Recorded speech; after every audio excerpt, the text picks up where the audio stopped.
આકાશવાણી ભુજ પ્રસ્તુત છે અખબારોની હેડલાઇન્સનો કાર્યક્રમ હેવર હેવર.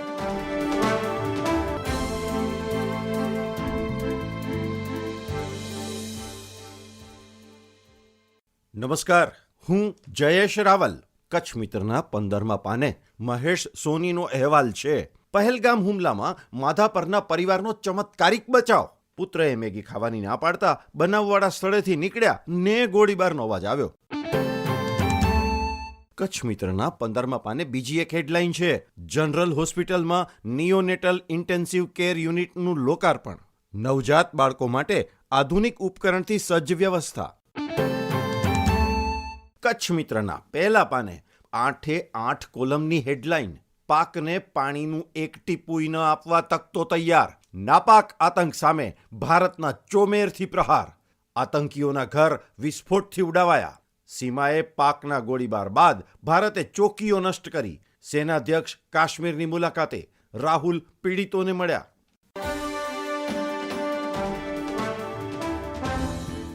હું ઈશા ઉપાધ્યાય. દિવ્ય ભાસ્કરના ભુજ ફ્રન્ટ પેજ પર સમાચાર છે. 3 ભાઈએ છેતરપિંડીથી બેનામી મિલકત વસાવી. સસ્તા સોનાના નામે ઠગાઈ આચરનારા ચીટર બંધુઓ સામે આખરે કાયદાનો ઘાડિયો કસાયો. છેલ્લા 10 વર્ષમાં જ 1.23 કરોડની સ્થાવર જંગમ મિલકતો ખરીદતા એલસીબીએ કરી કાર્યવાહી.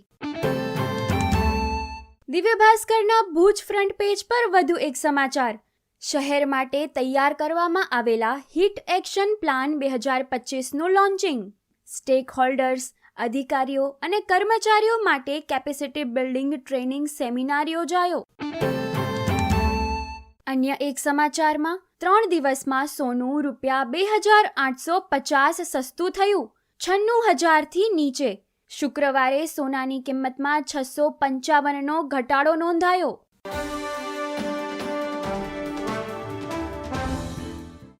હું અમી કારિયા. સંદેશના અંદરના પાને કચ્છ પેજ પર હેડલાઇન છે: નખત્રાણા લખપત તાલુકામાં દબાણ હટાવ ઝુંબેશ. મોટી વિરાણી, માતાના મઢ, દયાપર, બરંદા અને તહેરાગુહર ગામમાં વિવિધ ખેતી વિષયક દબાણો દૂર કરાવાયા.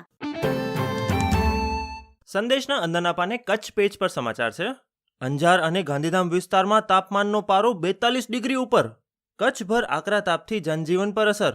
આકાશમાંથી આકરો તાપ વરસતા બપોરે બજારો સુમસામ બની. સંદેશના અંદરના પાને બીજા એક સમાચાર છે. કચ્છની તમામ ગ્રામ પંચાયતોમાં પંચાયતી રાજ દિવસની ઉજવણી. ભુજ તાલુકાના કુનરિયામાં જિલ્લા કક્ષાની ઉજવણી. ખાસ ગ્રામ સભા. ગ્રામ પંચાયત કક્ષાની ભૂમિકા અને ભાગીદારી વિશે વિસ્તૃત ચર્ચા કરાઈ.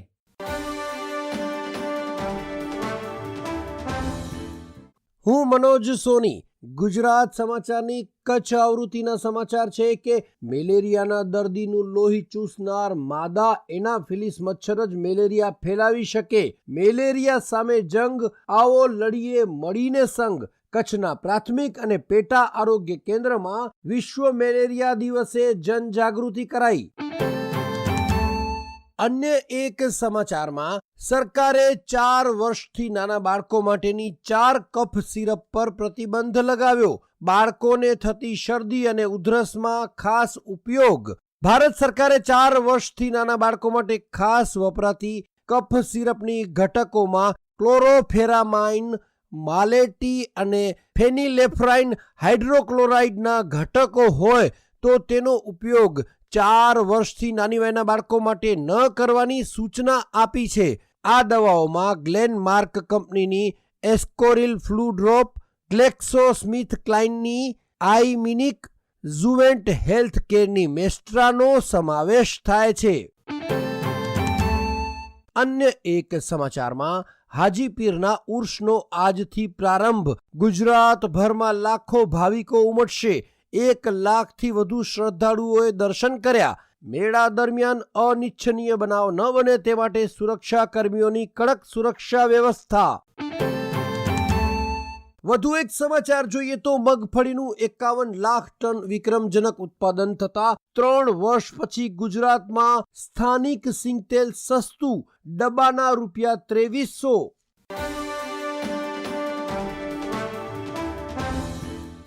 હું નીરજ મચ્છર.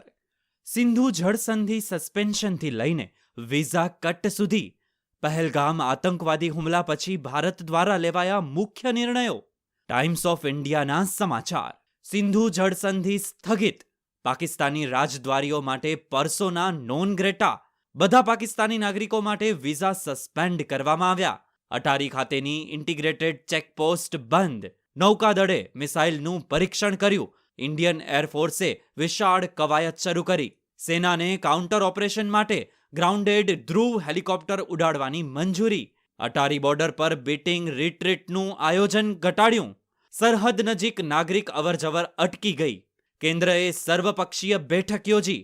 રાજ્યોને પાકિસ્તાનીઓને દેશ છોડવાની ખાતરી કરવા જણાવ્યું. ઉપરાંત યુનાઇટેડ સ્ટેટ્સના રાષ્ટ્રીય ગુપ્તચર નિર્દેશક તુલસી ગબાર્ડે સોશિયલ મીડિયા પર પોસ્ટ દ્વારા ભારતને પોતાનો મજબૂત ટેકો આપ્યો. તુલસી ગબાર્ડે ભયાનક ઇસ્લામિક આતંકવાદી હુમલાની નિંદા કરી અને ભારત અને વડાપ્રધાન શ્રી નરેન્દ્ર મોદી સાથે એકતા વ્યક્ત કરી.